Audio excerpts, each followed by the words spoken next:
0.4불, 0.5불이었던 게 지금은 하나당 2불까지 올랐거든요. 그래서 5배 뛴 겁니다. 이 정도인데 이게 지금은 가격이 좀 떨어져야 맞은데, 말하자면 가운데 1불 정도가 적정할 수 있을 텐데 이럴 수가 지금 없다는 얘기예요. 계속적으로 수요는 폭발하는 상황이기 때문에. 그래서 지금 이 적정 가격은 수요가 줄지 않은 이상 현재 2불 정도 가격이 좀 더 올라갈 측면이 남아있다고 볼 수 있겠고, 그것에 대해서는 실제로 수요가 일정하다고 친다면 공급이 들어와서 가격이 떨어지는 게 없다고 친다면 이 가격이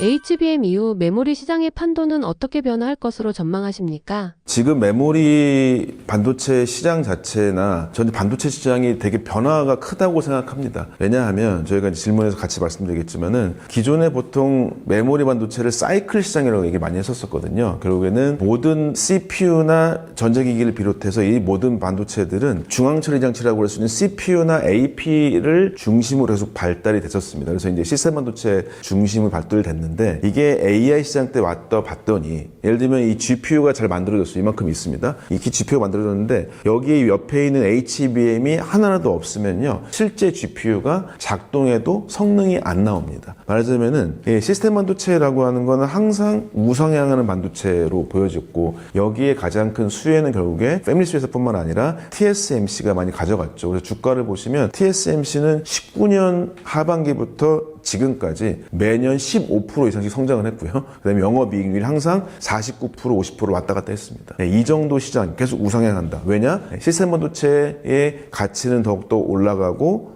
가격은 더 비싸지니까 이 여부였는데 지금 인공지능 시장 때 GPU라고 하는 인공지능 반도체의 성능에 D램과 HBM이 없으면 아무것도 안 된다는 걸 알게 된 거죠. 말하자면은 메모리가 하나의 단품과 수요 공급 체계가 있는 게 아니라 GPU라고 하는 게 발달되면 꼭 같이 발달되기 때문에 외래 업계에서는 지금 메모리가 사이클이 아니라 현재 항구적으로 우상향하지 않을까라는 전망까지 할 정도로 이 정도로 이제 굉장히 중요하다고 볼 수 있어서 어떤 분들은 그래서 지금을 메모리 센츄릭이라고도 얘기까지 하기도 하죠. 그건 측면이 굉장히 중요합니다. 그래서 특히 예를 들면 지금 가장 비싸게 팔리는 게 서버, 말하자면 인프라라고 할 수 있는 서버용 D램인데 서버용 D램이 AI가 아닐 때와 AI가 들어갈 때, 말하자면 엔비디아 GPU 쓸 때와 일반 데이터 센터일 때가 D램의 소비량이 4배 이상이 되거든요. 이런 걸 봤을 때도 실제로 메모리 시장 자체가 굉장히 커질 것이고 이것은 메모리 시장이 기본적으로 시스템 반도체하고 보통 1대2 정도 되거든요. 그래서 25년도에 여기가 2,500억 불이고 얘가 5천억 불이에요. 1대2인데 지금 올해 예상치로는 얘가 2배로 는다는 얘기가 많이 있어요. 그러면 이제 얘가 5천억 불이고 얘가 6천억 불 정도 되겠죠. 내년도는 27년도는 요것의 절반만큼 늘어서 그래서 2,500, 5,000, 7,500까지 예상하는 사람들도 있습니다. 그러면 예전에는 1대2였던 이 두 시장이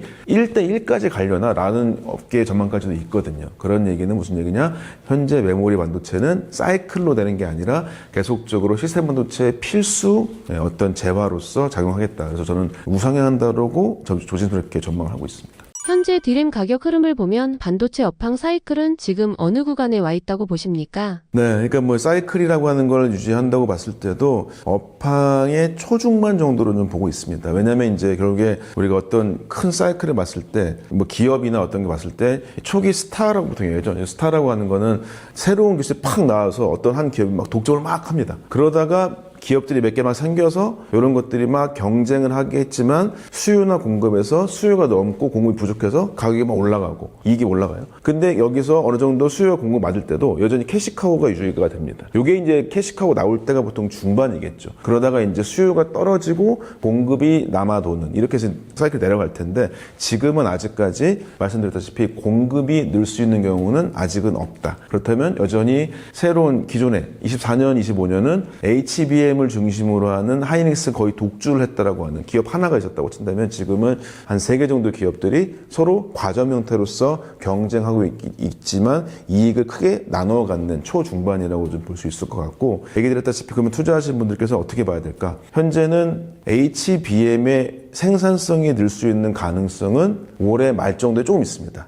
특히 이제 삼성전자 같은 경우는 파운드리 매출을 확 늘리는 게 아니라 파운드리 라인을 HBM 라인으로 전환했어요. 그게 이제 평택의 P의 2단지가 올해 말 정도에 웨이퍼가 나올 예정이고요. 그 다음에 이제 하이닉스 같은 경우는 뭐 청주의 M15X라고 하는 쪽에 HBM 라인을 늘어나고요. 그 다음에 이제 예를 들면 그러면 마이크로 놀지 않겠죠. 마이크로는 어떻게 했냐? 대만에 있는 유휴 팹을 샀어요. 건물 산 거죠. 건물 사놓고 나서 다시 라인 지을 때 6개월 걸리거든요. 장비 넣고 이럴 때. 그 6개월이 지금부터 6개월입니다. 그러니까 올해 하반기에 되어서야 HBM 웨이퍼가 좀 늘 것 같다. 그 다음에 실제 HBM 웨이퍼는 반도체 공정 아시겠지만 전공정과 후공정이 있을 때 후공정이 는 거고요. 실제 전공정이 늘어야 양산이 확 늘어나는 거죠. 그건 얘기 드렸다시피 삼성전자는 올해 초에 막 지금 공사 짓고 있어요. 공사하고 있거든요. 공사하고 1년은 걸려야 라인이 완성되고요. 팹이 완성되고 그 다음에 6개월 동안 셋업하고요. 그 다음에 다시금 3, 4개월이 있어 웨이퍼가 나옵니다. 말하자면은 올해는 내내 건설밖에 안 해요. 그 다음에 내년 초에 소부장 회사들이 해서 장비가 막 들어갑니다. 그 다음에가 내년 하반기 때부터 웨이퍼가 나오기 시작. 말하자면 이 기간 동안에 여전히 공급은 상당히 딸린다인 것이죠. 그러면 여전히 이 구간으로 봤을 때는 상승하는 초중반이라고 볼 수밖에 없겠다 얘기를 좀 드릴 수 있을 것 같습니다. 삼성전자가 디램 1위를 다시 탈환할 가능성에 대해서는 체력의 문제라고 보시나요? 타이밍의 문제라고 보시나요? 네, 이거는 좀 질문을 바꾸셔도 좋을 것 같아요. 디램 1위 탈환이 됐습니다. 그래서 지금 삼성전자가 33년 동안 1등 했었는데 그게 이제 25년도 때 뒤바뀌었죠. 그러다가 이제 아주 많은 격차를 보이다가 어떤 통계에서는 지난 4분기 때 뒤집어졌다. 어떤 분기는 아니다. 이렇게 해서 대략 1년을 보고 이번에 지난주에 나왔던 레포트 같은 경우가 삼성전자가 36.9, 하이닉스가 32.9 정도로 해서 이제 한 3, 4% 정도 차이를 보이고 있게 나왔습니다. 그래서 이제 어느 정도는 이제 격차가 좀 탄환이 됐다고 볼 수 있을 것 같고 결론적으로는 이제 타이밍 문제, 체력 문제 두 가지가 좀 요인이 있습니다. 딴 데서 많이 얘기를 안 하시는데 일단 저는 하이닉스가 왜 이렇게 라인을 확장을 안 했을까라고 하는 의문이 들긴 해요.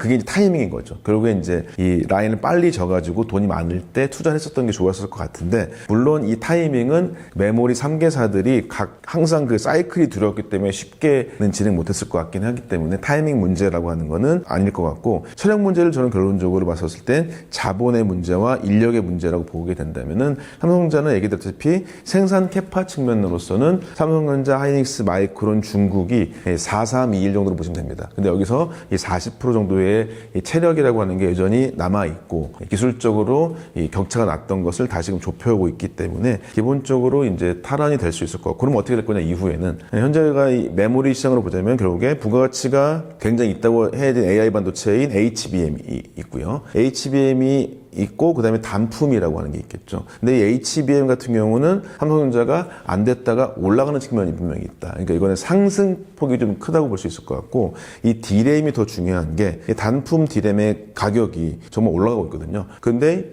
생산량이 4321이면은 현재 하이닉스 생산의 한 절반 이상을 HBM 쓴다고 볼게요. 그러면 1.5가 남겠죠. 3에 1.5니까.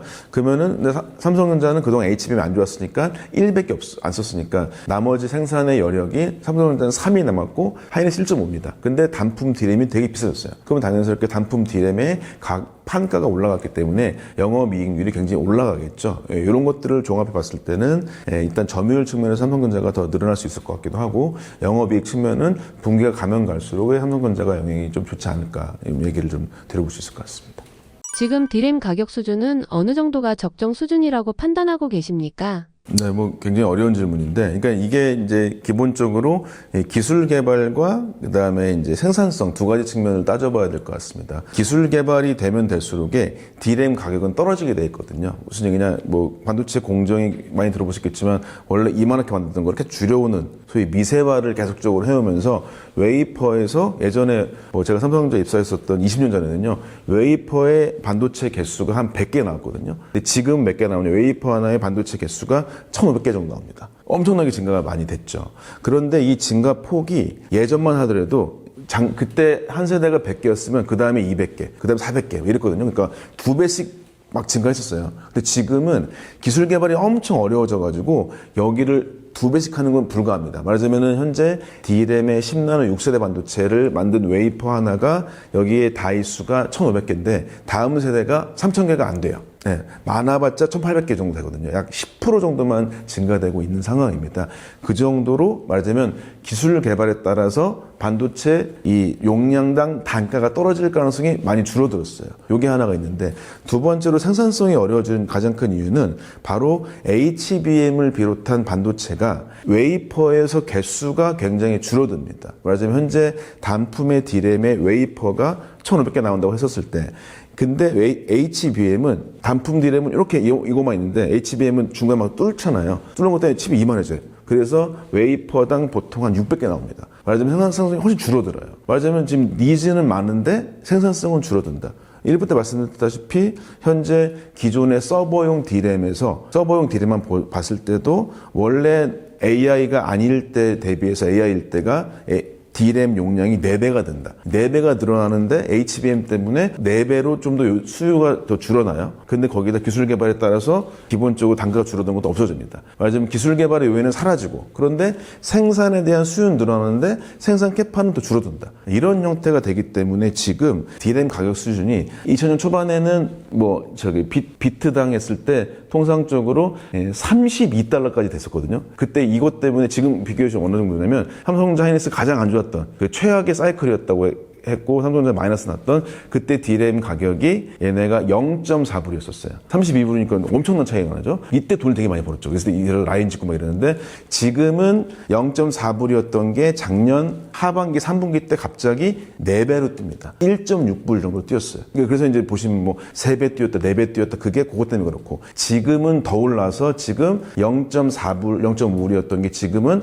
이 하나당 2불까지 올랐거든요. 그럼 이게 그래서 5배 뛴 겁니다, 지금. 이 정도인데, 이게 지금은 얘기했다시피 가격이 좀 떨어져야 맞은데, 말하자면 가운데 뭐 1불 정도가 적정할 수 있을 텐데 이럴 수가 지금 없다는 얘기죠. 네, 계속적으로 수요는 폭발하는 상황이기 때문에, 그래서 지금 이 적정 가격은 계속적으로 기술 개발에 따라서 없기 때문에 수요가 줄지 않은 이상 약 현재 2불 정도 가격이 좀 더 올라갈 측면이 남아있다고 볼 수 있겠고, 그것에 대해서는 실제로 얘기드렸다시피 수요가 일정하다고 친다면 공급이 들어와서 가격이 떨어지는 게 없다고 친다면 이 가격이 일정 정도는 상승폭이 남아있다고 볼 수도 있다 해서 이런 것들이 여러분 좀 참고하시면 좋을 것 같습니다. 미국 이란 리스크 속에서 향후 1년 동안 삼성전자 투자 판단의 핵심 지표는 무엇일까요? 네, 뭐 종합적인 질문이신 것 같습니다. 그래서 저는 이제 말씀드렸다시피 D램, HBM, 파운드리, 피지컬 이 4가지 측면을 다 봐야 될 것 같은데요.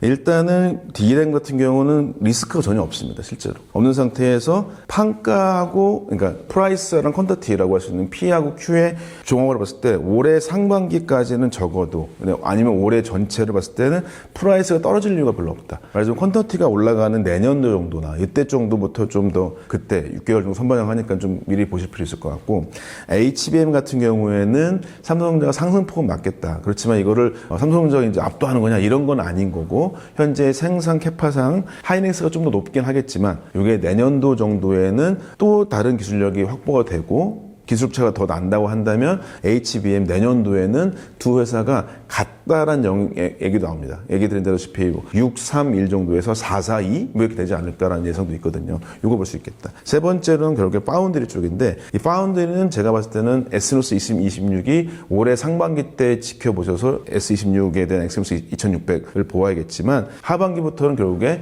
미국 테슬라랑 연결되어진 테일러의 업황 상황이 되게 중요할 것 같습니다. 이걸 보시면 될 것 같고, 마지막으로는 네 번째 같은 경우에는 결국에는 이제 피지컬 AI 같은 것들이 올해 말 정도에 뭔가 보여준다면, 이거는 기존의 반도체 회사에서 전혀 다른 회사가 돼버린다는 거겠죠. 그거는 굉장히 크게 뛰는 어떤 가치가 달라지는 것이 아닐까라고 말씀드릴 수 있겠고, 뭐 참고로 저는 미국 이란의 리스크가 굉장히 많았고, 거기서 특히 국내에 투자를 처음 하시는 분들도 막 들어오셔가지고 막 잘 되겠지 하다 갑자기 큰 된소리를 맞았는데, 결국에 분산이 중요한 것 같다는 얘기를 들을 수 있겠고, 그러면 이제 이 분산을 국내에서 하는 것도 있겠지만 국장도 있겠지만, 저 같은 경우는 이 업계 내에서 잘하는 기업을 주로 많이 투자하는 편입니다. 반도체 업계를 좀 어느 정도는 알고 있으니까요. 저는 그래서 우리나라가 메모리 제품을 제일 잘하는 건 맞다.